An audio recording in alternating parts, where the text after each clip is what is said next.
Welcome everybody. It's great that you've joined us tonight, and thank you for making the time to check in with Thrive for Girls Exam Ready Zoom. My name's Marina Shearer, and I'm welcoming parents and students alike who are joining us tonight to find out what you can do to either enable yourself to do your best in exams, or as a parent to support your children who are sitting exams.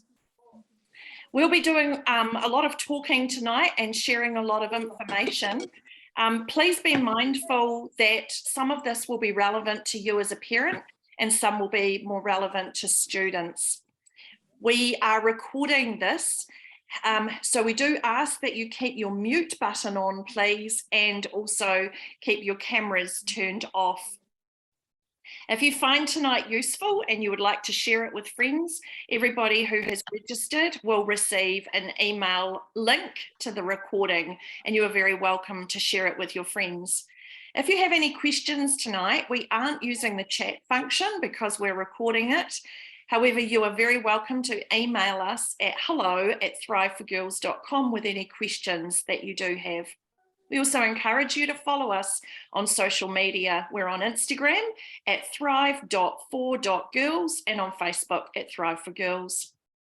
My name's Marina Shearer. I'm the director of Thrive for Girls. I'm the mother of Year 12 twins who are preparing for NCEA Level 2. I'm also the mother of a 24-year-old who's finished his degree at university and is now in the workforce. Personally, I've studied at Otago, Massey and Canterbury universities and at SIT and NMIT. I've been sitting exams, both music exams and study exams, since I was 14. And I would describe myself as a conscientious student. I always had ambitions to do my very best, and my performance was always a very strong B average. No one has ever asked me the grades that I got at university, and I think that's a really important point. Once you have a degree, everybody's on the same playing field. And there's a little slogan that says, C's get degrees. I understand exam nerves and exam preparation, and tonight is all about giving you some tools that will help you to perform the best that you can. I'd also like to welcome from Waikato, Lucy Smith, who's joining us tonight, and invite Lucy to introduce herself to you as well. Well, hi everyone. My name, so as Marina said, my name's Lucy. I am based in Hamilton. I have been a bit of a serial student, so I've studied at the University of Waikato, the Open Polytechnic, SIT, and Unitec. But I've also actually been on the other side of it, having supervised exams as well. So I kind of know a little bit, I guess, about behind the scenes stuff, how they work.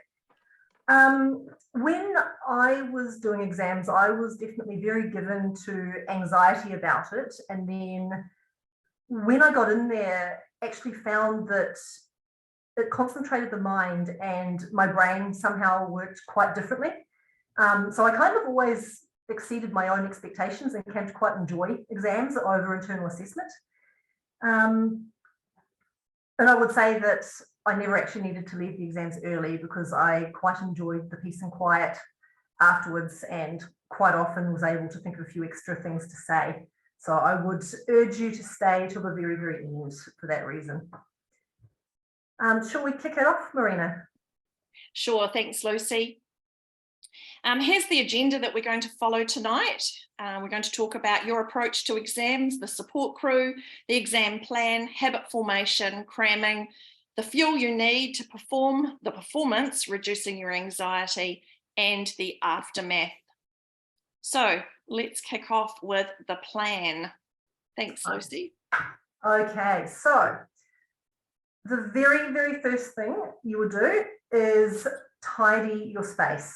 So tidy, clean, wherever you're going to be studying, because as they say, a tidy space is a tidy mind. The very, very next thing you're going to do after that is you're going to create yourself an exam timetable. And that pretty much will look like what we've got on the screen here. Literally, you're just dividing your days into hour blocks from morning till night. So in that, you're going to note down all your existing time commitments. So that might be, obviously school, if you're still doing school, work, other activities that you do, your flute class, whatever. See where you have some gaps, but the key is don't fill every single possible gap with study. Do leave yourself some time to watch Netflix or see some friends or all of that kind of stuff. You need to be able to relax as well. Really, you want to aim for an extra 1 to 2 hours a day. And then, of course, at the weekends, a bit more if you can manage it. When you're scheduling your subjects, it's really important to give everything equal weight. So you don't want to give all your space away to your favourite subjects, however tempting that is. Do remember, though, that you're probably going to need extra time for some subjects over others. Mix them up so you don't get bored. So don't just make Monday your day that you do maths or whatever. Do try and spread some things out and intersperse things that maybe you enjoy more with things that aren't your favourites. And the other thing was that short targeted sessions through the day are a lot more effective than trying to cram it all into one big block of 3 hours. Just because your brain isn't going to work well for that amount of time, keep it short. And that way you're more likely to be able to retain what you've learned. Over to you, Marina. Thanks, Lucy. I'm going to share some shocking information to parents now that many schools don't provide any exam advice, nor do they provide any study advice. So if you're feeling like your child doesn't have the skills or the knowledge of how to study, that is not their fault. We hope to help you with that tonight. So I'm talking about the support crew now, and I want you all to think about high performance athletes and the teams that they have supporting them. The athlete's success is very closely aligned with the support that they have. And obviously the more significant the performance that they are involved in, and the higher the field that they are in, the more they have a crew around them. So the All Blacks will have a nutritionist, a physio, a psychologist, a coach, their friends and family. They have obviously a huge support crew. So I'm going to talk for a few minutes about yourself, students, as your own support crew, and gathering your parents, your family, your whānau around you, and parents, what you can offer. So first I'm addressing parents. What we know for sure that will not go down well is an authoritarian approach to an exam regime that's curated by a parent. No matter how excellent the plan is or how well you did as a parent in your exams, your plan is likely to be rejected simply for the reason that your child wasn't empowered in the process. Control always needs to be driven by the performer. So instead of curating an exam regime, we invite you instead to hold a conversation, introduce the concept of yourself as a support person, and ask your student what sort of support they would like from you. If you have experiences sitting exams, you might like to share your own exam techniques that have worked for you in the past. And if they're appreciated and accepted, then great. But if they're not, that's okay too. We are all different, and even the brains between a parent and a child are wired differently. So perhaps what works for me may not work for my child. But I do recommend an intentional conversation about a game plan that's going to be how we function during exam leave and during the weeks of the exam themselves. A game plan that will be most useful to the student that the parents can help with. If you allow your student to make their own way through these next few weeks, you might be disappointed in their lack of focus and planning, but they may not know what they're supposed to do. If you ask your student, how can I support you in the days and weeks leading up to the exam? And they say, I don't know. Then how about offering some specific ideas? Can I help you to make a plan? Can I help you in any particular subject? Can I help you find old exam papers? Can I help you by organising food? And can I help you with some physical activity in the morning or the evening? Maybe you could practice quoting history dates to me while we walk around the block.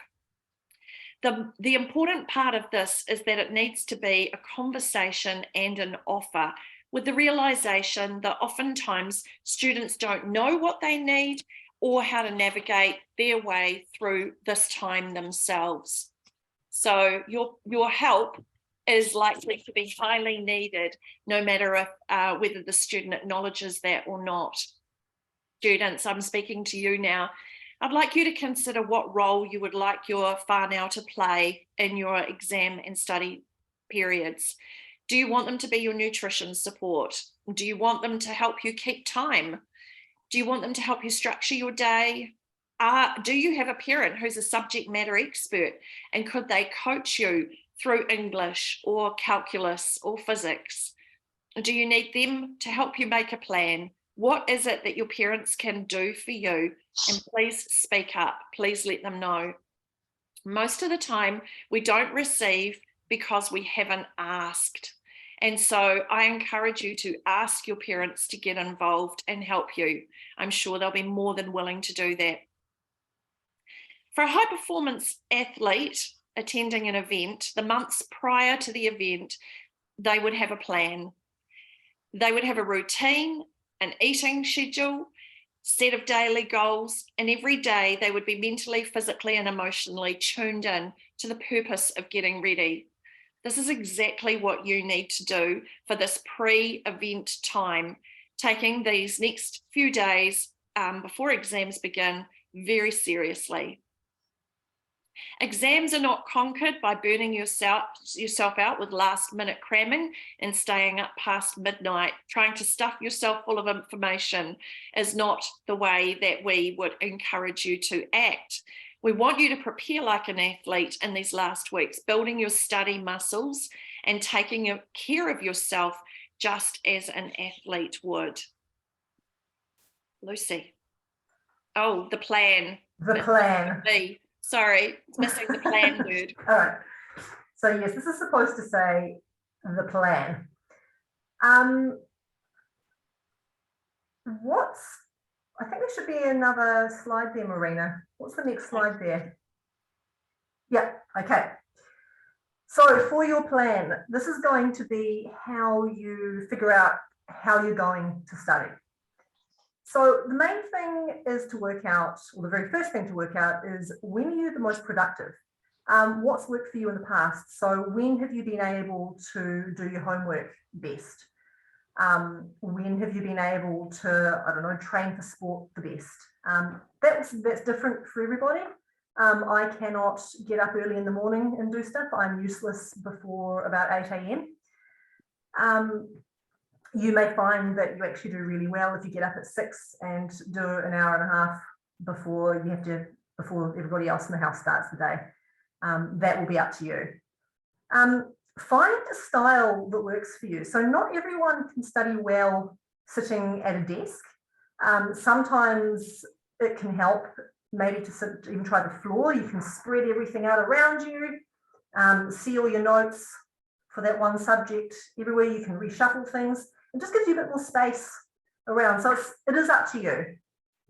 Will you have snacks with you, or are you not going to have snacks? Again, that's up to you. I would just say don't have anything that's, if you are going to have snacks, don't make it sugary junk. Do try and make it something that's reasonably healthy and not all greasy, because that's just unpleasant, getting greasy finger marks all over your English notes.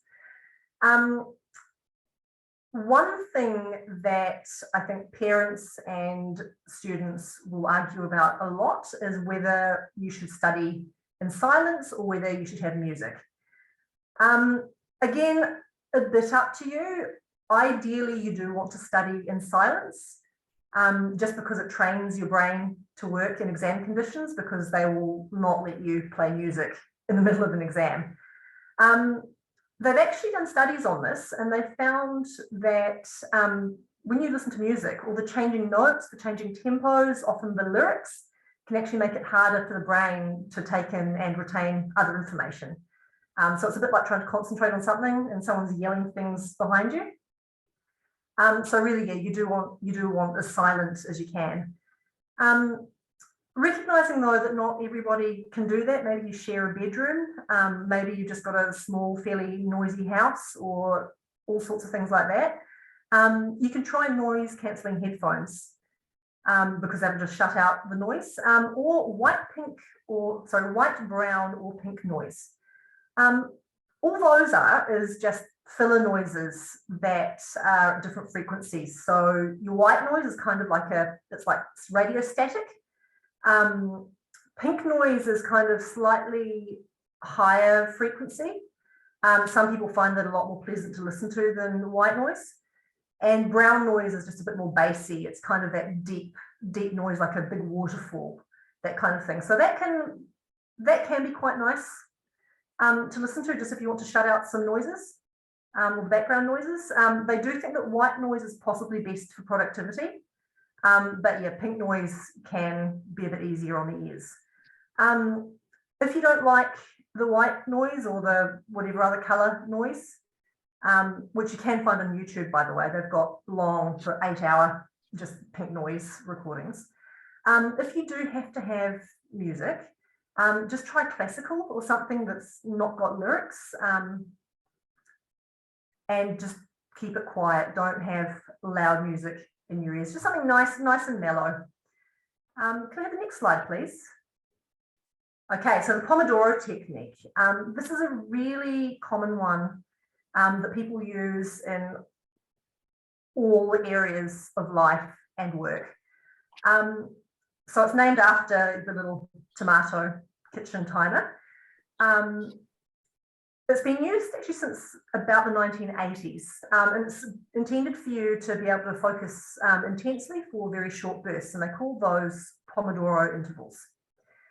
So basically what you're going to do is you're going to decide what you're going to focus on, and then you're going to estimate how long you'll need to cover it. So, okay, I'm going to do this unit, and I think I need about an hour and a half, thereabouts, to cover it.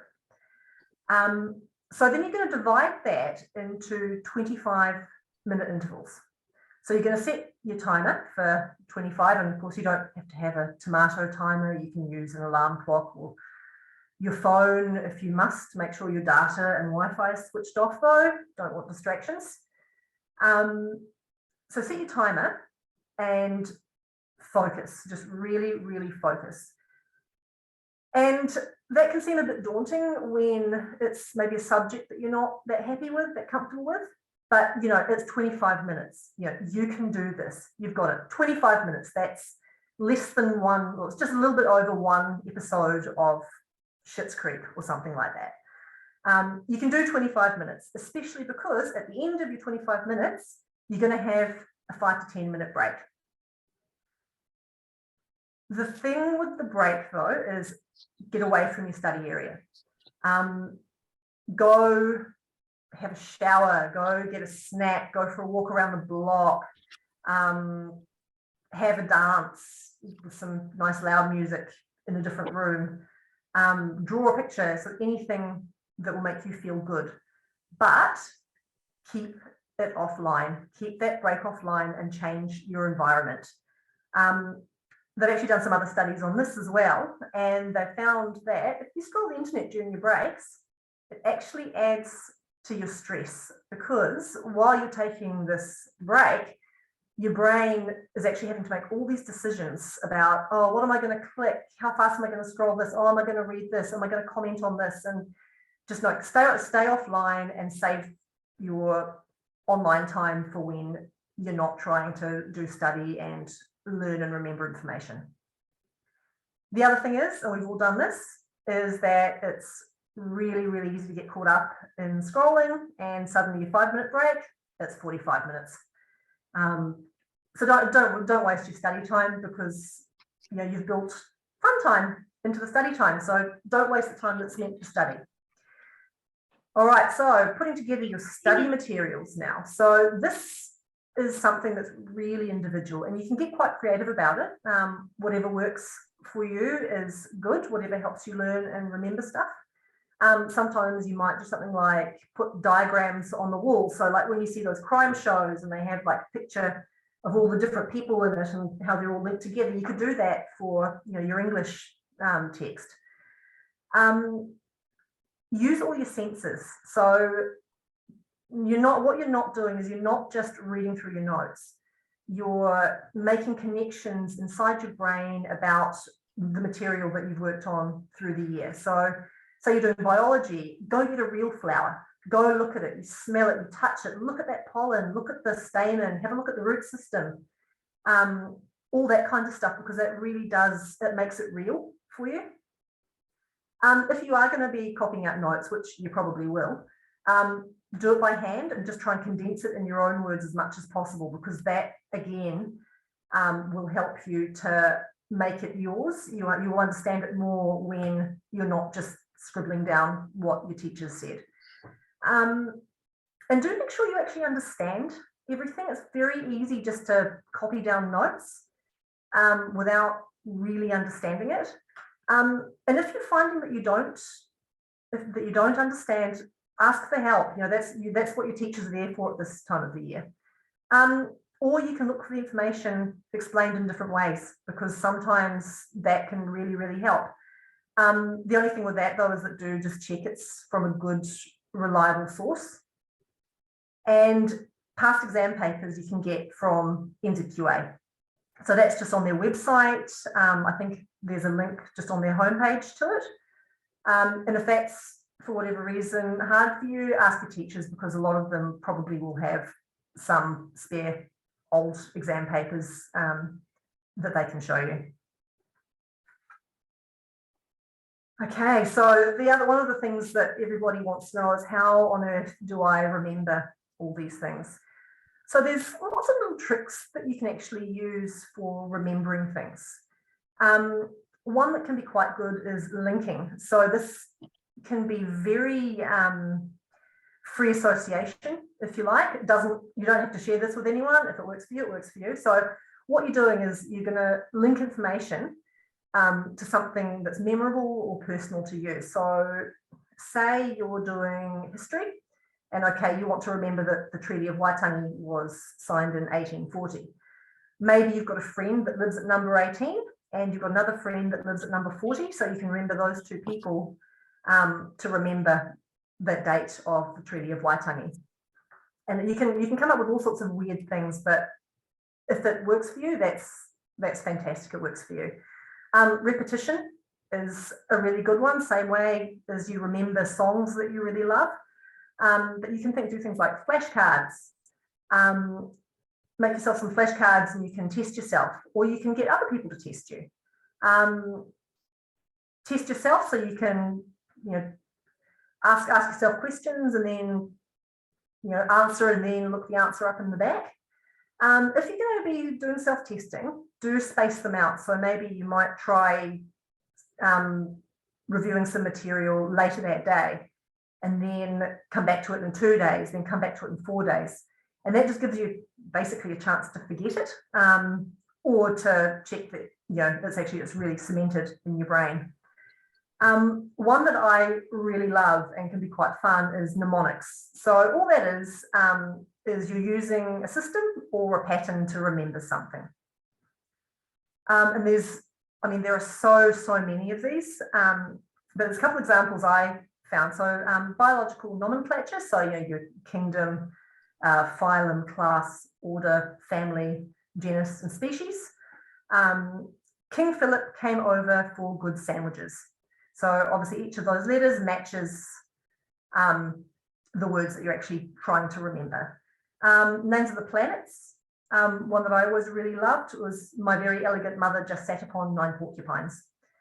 So that will help you to remember Mercury, Venus, Earth, Mars, etc. When you get into your exam, so whatever you're choosing to use as your memory aids, whatever mnemonics you've come up with, or your links or whatever, first thing you do, get into the exam. As soon as they say you can start writing, get you a bit of scrap paper, and they'll always give you some scrap paper. Dump it all. Just do a big brain dump of all of those. Write down your mnemonics, write down all those things, and then it's out of your brain and it's on the bit of paper for when you need it in the exam.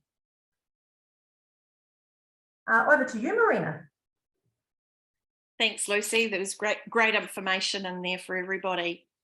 What we have on the screen right now are the 4 kinds of, or the 4 tendencies that were created by author Gretchen Rubin in her book called The Four Tendencies, and it talks about the ways that we structure ourselves around habits and habit formation. I'm just going to talk about each of these in relation to their exam behaviour, because it really helps us if we understand what kind of a studier we're likely to be. I'll begin with upholders. Upholders do what others expect of them and what they expect from themselves. They're very self-motivated by rules, and they create their own boundaries and processes, which they're very good at sticking to. I'm thinking right now that we've got some upholders in the Zoom, because they would be very interested in finding out techniques of how they could do better. Upholders look for opportunities to help them become even better upholders. We had a Thrive for Girls student in year 11 who learned exam behaviour early, took the ideas and principles and became a poster girl for us in terms of her exam performance. She's now at university, and the skills she learned are assisting her even further to achieve her outcomes.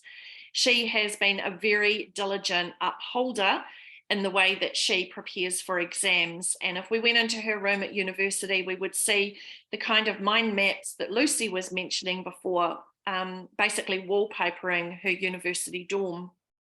Questioners, they do what makes sense to them, but if it doesn't make sense to them, then they won't do it. They can talk themselves out of study by asking questions about the worth of everything. Why should I study? Why do I need to do old exam questions? Why should I even go to the exam? Questioners need really good answers to their questions. They don't just accept because you need to, because it will help you. They will question why studying with music isn't effective. Just because you get off our Zoom and tell your student that studying with music isn't effective, they will want to know who said that. And so questioners need really good answers, robust answers. Who says that I need to stay in an exam for the entire full length of the exam duration? Why should I? A questioner who's assisted to find the right or the answers to their questions can achieve great outcomes. Obligers will do what they have to do to not let other people down, but they might let themselves down. They do what they've been told to do, but they need external motivation and support for their study. This group of people respond best to accountability. They will excel when a plan has been created with them, not for them, and not by them, with them. But they need help to create the plan. Once the plan is created, they can follow the plan, and they will achieve great outcomes with an accountability buddy assisting them along the way. Rebels will do what they want in their own way, and if someone tries to make them do something, they are less likely to do it. Rebels do nothing by the book. They're resistant to ideas, support, and methods that have proven reliable in the past. They like their freedom, a sense of personal choice. Rebels will work towards their own goals, but in their own way, and while refusing to do what they are supposed to do, they can accomplish their own goals in their own way, but only if they want to. Often rebels do the opposite of what they've been asked to do. Rebels sometimes even frustrate themselves. Parents, please avoid confusing all student behaviour as rebellious. An obliger may look like a rebel because they don't have a plan, but they aren't. They need and want a plan. A questioner may look like a rebel because they're questioning everything, but they just need the answers to their questions. A rebel is a unique student who's resistant to everything. They want to do it their way. They resist help, support, and guidance. Rebels have not signed up to this Zoom. Parents, if you have a rebel, I recommend introducing them to the 4 tendencies and helping them to identify themselves. Both Lucy and I coach and provide a program through Thrive for Girls that's called the Exam Ready program. And before we work with students while they're learning the techniques, we get them to do the test to establish what kind of a student that they're going to be. Then we can help them to organise themselves further. Lucy, what about cramming? Cramming. So this is a massive temptation for everybody. It's one of those things that you find that a lot of students do, probably because of all the things that Marina was talking about, that they can be scared, they haven't got a plan, and so they're just going to wing it. Especially, if others say that's what they're doing, because a lot of your friends be like, oh no, I'm not bothered about this. I'm just going to wing it. Worry about it on the day. Can't do anything about it now. But that's actually a really, really stressful way of doing it, because cramming the night before, you're trying to review an entire year's worth of work in, I don't know, however many hours. You're not going to sleep. You're not going to have dinner properly. And to be honest, you're really not going to learn a lot or be able to remember much. What's far less scary is doing that timetable, breaking the study down into manageable chunks just for a few weeks. And often that's, particularly parents, you'll know that that's not really how teenagers roll. It's that the difficulty is the forethought and forward planning. But you learn and retain a lot more by spacing out all that study and reviewing things as you go.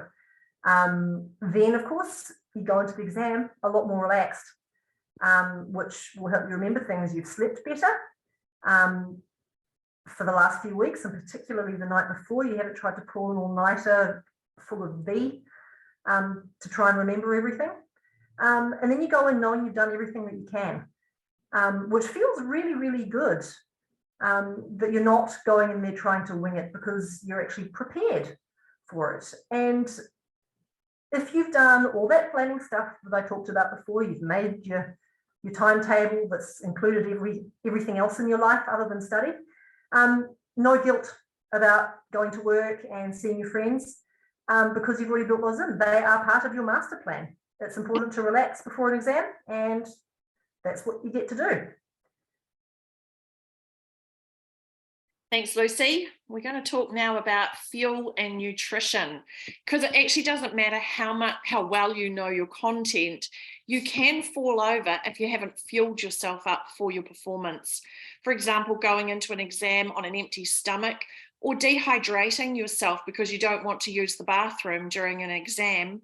Eating a high sugar content breakfast that brings you to a crashing point an hour into the exam and actually causes drowsiness. These are all examples of things that can reduce your effectiveness and your performance during an exam. So you do need to focus as much on fueling yourself as you are on studying content. Interesting fact, women of all ages are more prone to the effect of dehydration, and a dehydrated brain displays itself in women in fatigue and mood changes.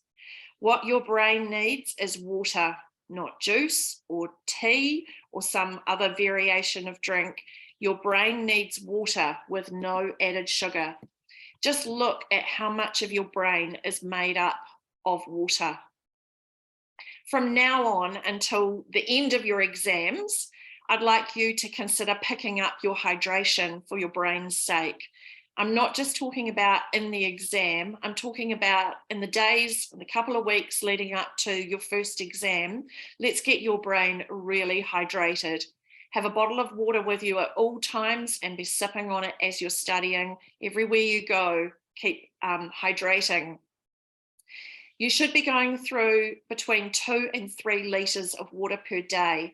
So if you've got a 750 ml pump bottle, you're going to be wanting to go through around 4 of them a day. That's probably surprising to many of you. 1 bottle of water is not enough. You need multiple bottles of water. On the day of the exam, we want you to be super hydrated.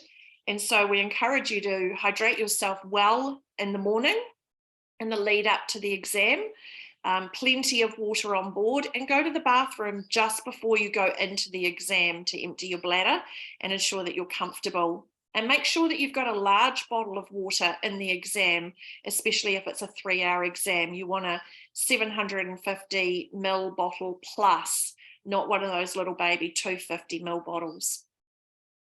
Better to be hydrated and performing well than dehydrated and getting tired. If you need to go to the loo in exam, so be it. Examiners are completely fine with that, and don't not drink water because you don't want to go to the toilet. I want to talk a little bit about food now and looking after your food as you would if you were a performance athlete. Some of the food suggestions that we have for you, many of you will know about these, but some of you they might be new to. So these are bliss balls, and they're a great idea for studying. The sort of snack food that you can have, but you'll find that you can probably only eat one bliss ball at a time. It's not like when you're eating crushed biscuits and condensed milk, those truffles, where you can eat lots of them. These bliss balls are highly packed with protein, and so you can't eat probably more than 2 at a time. The fun part about making bliss balls is that you can use it as a break to your study, but you can basically put in anything that you want that's healthy. So any kind of dried fruit and combination of dried fruit, any kind of coconut, any kind of nuts, but you want to make sure they're unsalted. Nutella, a big spoonful of Nutella. Some people even put peanut butter in their bliss balls, and then use a spoonful of coconut oil, adding it 1 spoonful at a time until you get the consistency where you can mush them together in your hand to make a ball. So don't over blend them so that they become mushy and liquid, but if you do find your bliss balls are a little bit too liquidy, you can add almond meal or rolled oats to increase the dry ingredients. So bliss balls are great. Keep them in the fridge and make a few different varieties so that you're enjoying some variety through your study period. Just remember that, or think about the metaphor of a car. Imagine if you were to put diesel into a petrol car. Any mechanic will tell you that you will create havoc in the engine, and that a lot of work will have to be done to put that right. I want you to think about yourself as being a vehicle that needs to be fueled up, but we need the right things going into our mouth to fuel our body, because if we put the wrong things in, we can actually cause damage. We can stuff up our metabolism, we can stuff up our glucose levels, we can cause havoc to our liver and our kidneys. Your body can be putting effort into digesting and absorbing food that has no benefit to you at all for your study period. And unfortunately, the things that we're most inclined towards wanting to eat are the things that will cause our body to drag and drop. Packaged snacks, chippies, Doritos, chocolate, lollies, sugar-loaded biscuits. If these things are in the pantry and they're in easy access, we do tend to reach for them, but they're definitely not going to fuel you up well for your exam period. Here's an idea of snacks. You might like to screenshot this. Notice the dark chocolate. This is not any kind of chocolate. This is a specific, really dark chocolate that can boost your concentration and improve your mood. So dark chocolate can increase our serotonin. One of the things that's really important, as well as, taking care of our nutrition, is also to think about vitamin D while we're studying. Some fresh air time, taking a book outside and doing a little bit outside so that we get a bit of fresh air and we're not staying in a room that's dark for the whole of our study time. We actually do need some sunshine during the time too.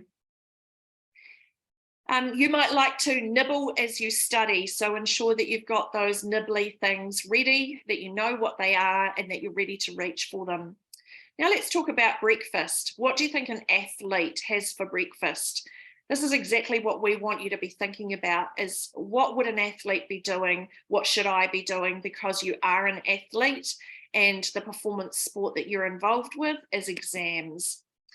Some people don't like cereals, and so a great alternative to cereals is to have a smoothie. These are awesome fun to make because you can put basically anything into your smoothie, and then you can take it into your study and just sip on it throughout the morning. So get creative with the kind of smoothies that you're going to make. Adding things like chia seeds into smoothies makes them a little bit more robust, and chia seeds are high in protein, so that gives you a little bit more nutrition in your smoothie as well. We encourage you to look online and find some really good smoothie recipes. Adding in Greek yogurt makes them thicker. Frozen bananas are a great alternative to ice cream. They basically turn into ice cream consistency in your smoothie. This is Lucy's muesli or granola recipe, which she likes to make herself.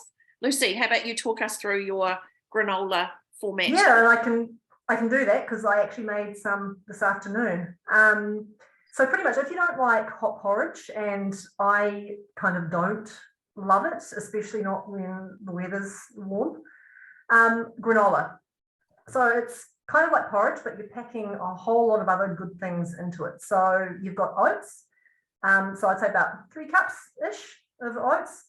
And then just handfuls of whatever things that you like. So I would say like flaked almonds, chopped hazelnuts, pumpkin seeds, sunflower seeds, shredded coconut, cacao nibs. If you like dried fruit, I do not like dried fruit in my granola, so I don't put it in. And that's why I like to make it rather than buy it at the supermarket. If you want some spices, I usually put a bit of cinnamon, cocoa powder, because I just really like that kind of slightly chocolatey sort of flavor, but also because it's actually really high in iron.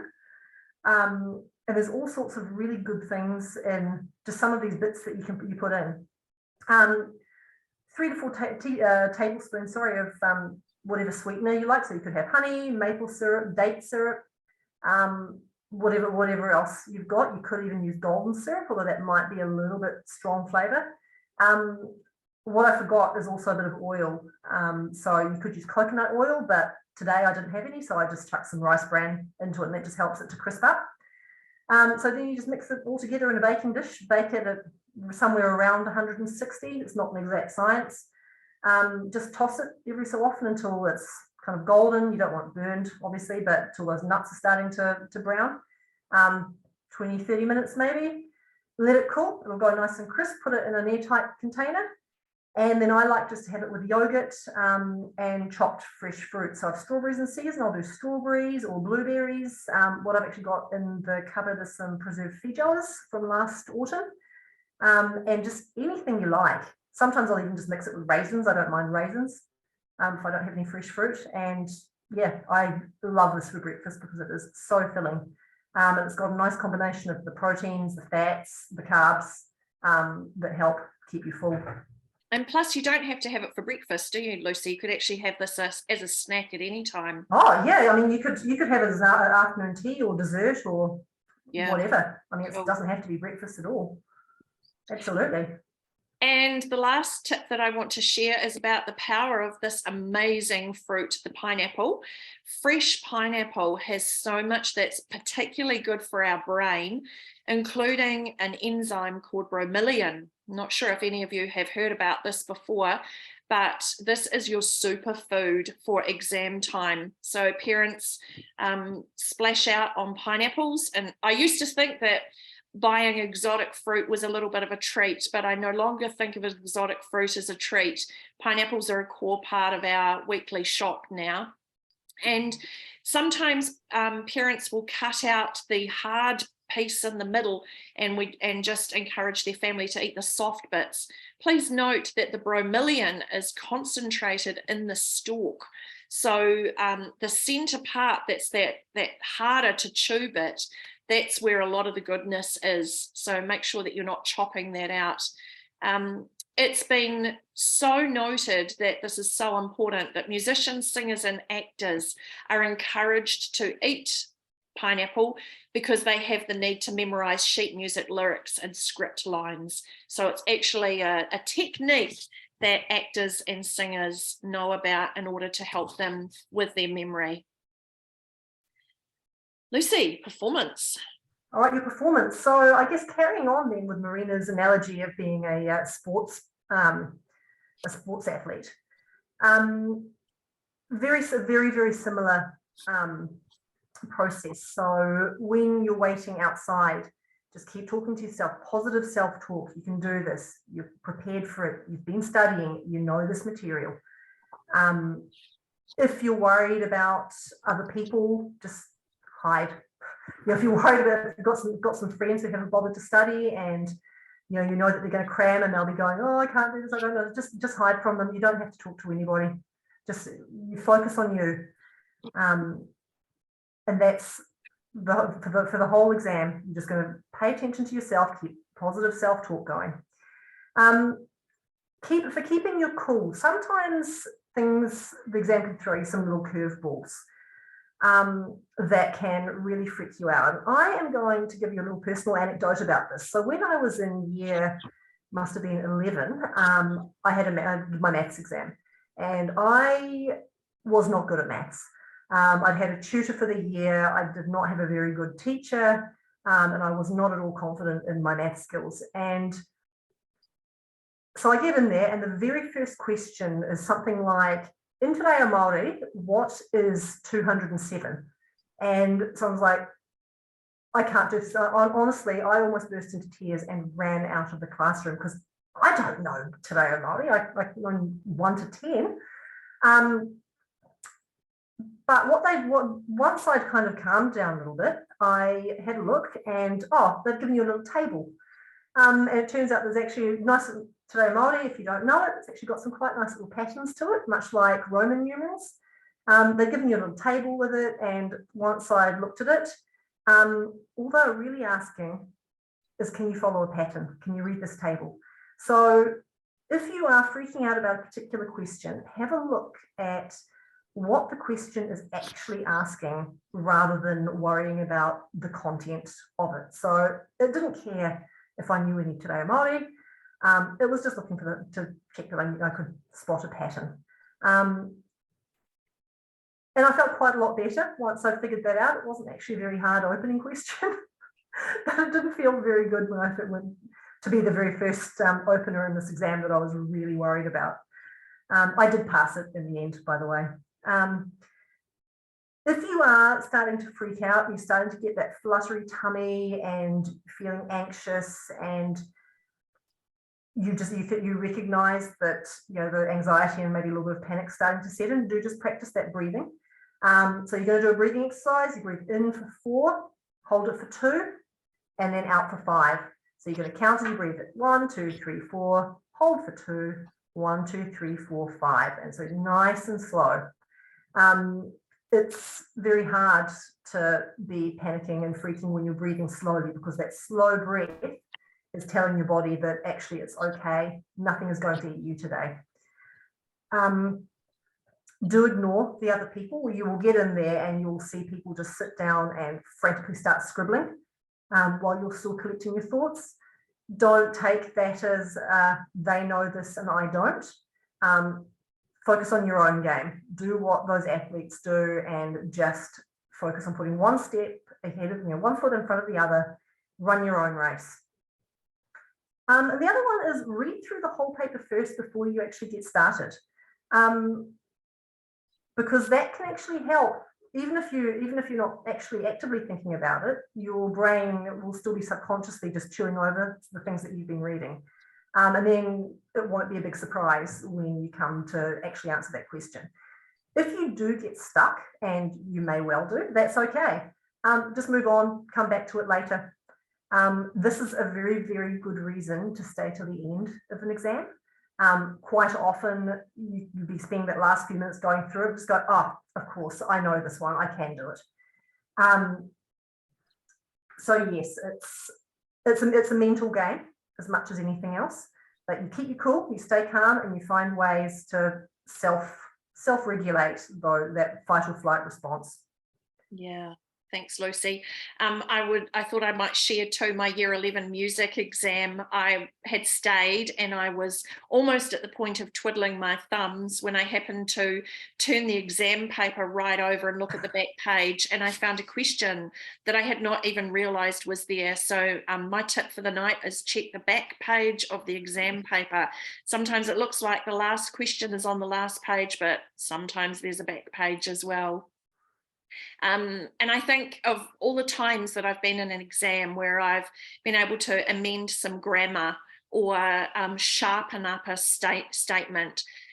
You can't do anything once you've left the exam. And I wonder how many people who walk out of exams actually think of an answer after they've walked out of the exam, and there's nothing you can do about that. So both Lucy and I are strong advocates for staying in the exam until the exam is finished. I want to talk a little bit about reducing your anxiety.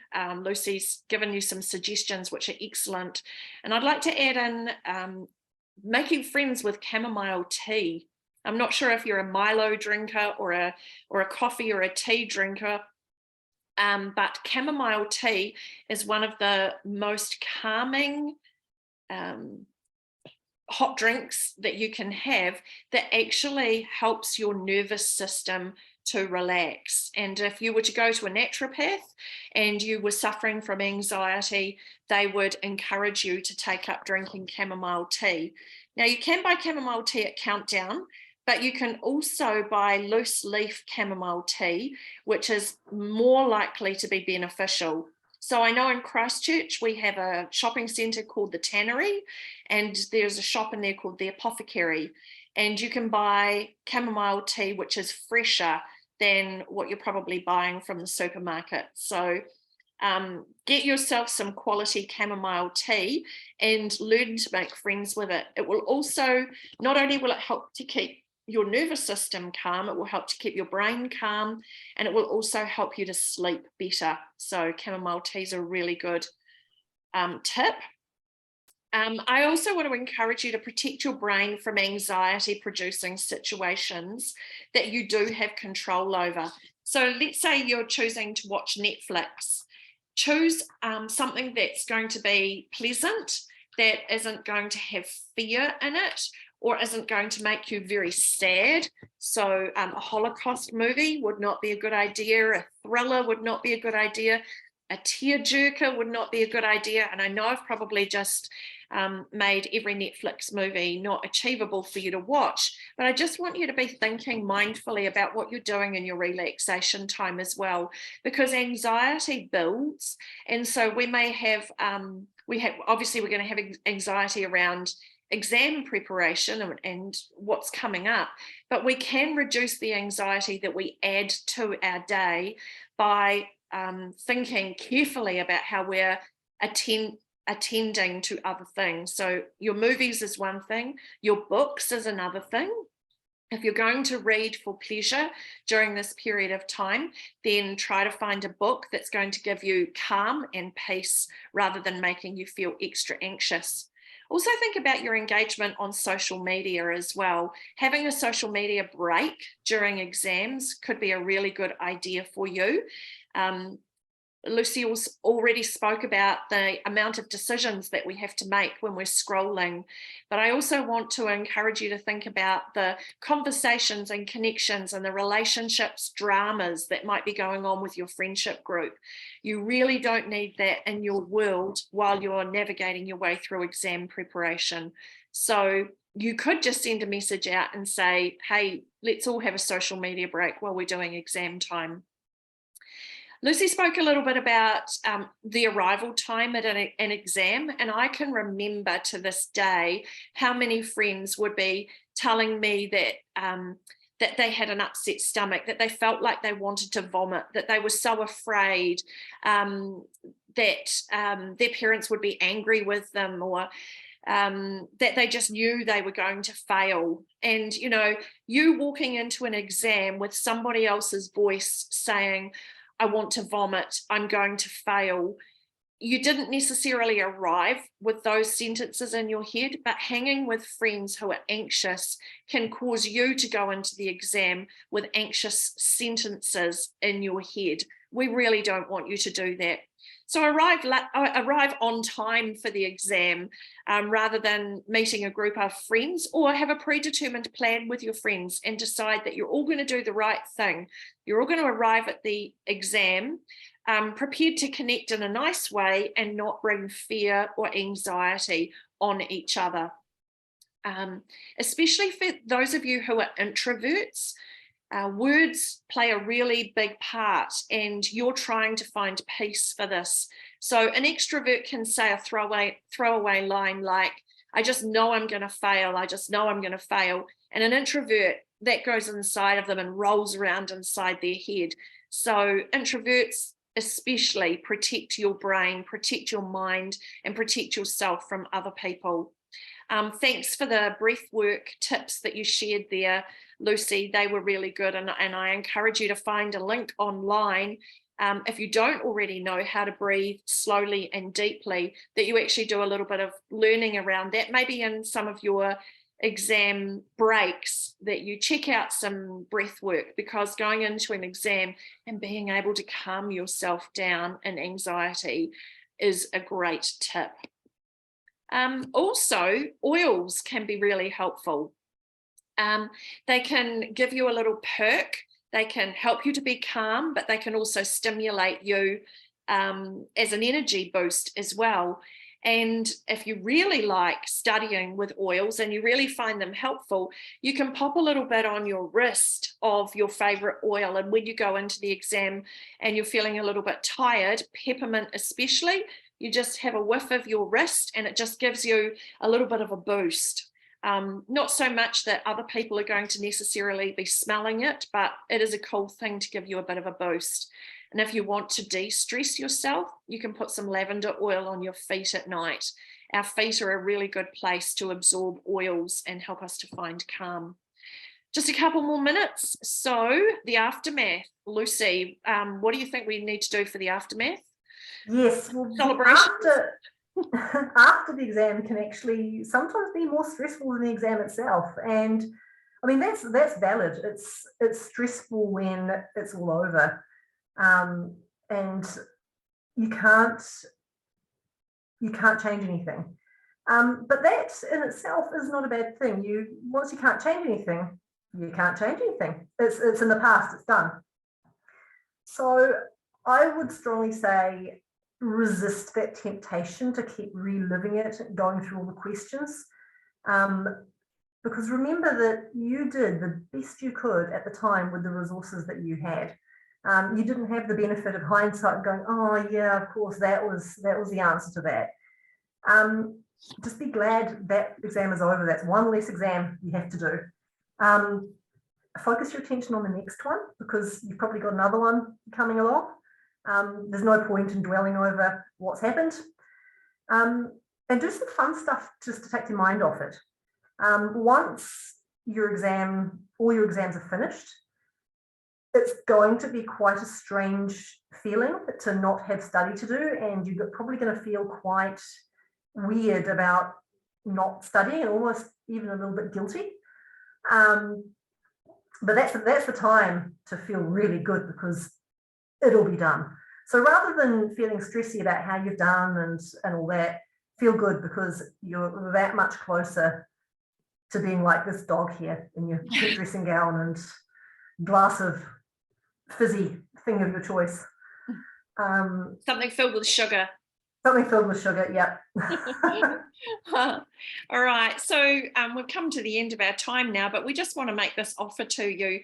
We have a full program available called the Exam Ready program. There are 20 coaching lessons in the program that go into a lot more detail than we have tonight. This Exam Ready program was made with the collaboration of an NCEA moderator who was heavily involved in writing the program. It costs $55 to sign up to the Exam Ready program, and you have the use of it through to the end of exams of 2022. So you can dip into the lesson or the motivation that you need for the day from any of the topic areas in the Exam Ready program. It's self-driven, it's at your own place, at your own pace. We give you a login and you have access to our full program. As a special for tonight, anybody who has watched this Zoom and contacts us within the next 48 hours will also be given a free virtual vision boarding workshop, which is a great way to relax after you've finished your exams, and a really fun activity to do in your debriefing and your downloading time after the exam time. So thanks for joining us tonight. We hope that you found some value here tonight, and we will be sending all of you a connection to the recording of this in case you would like to share it with your friends. Thanks for joining us tonight. Kia kaha. Go well.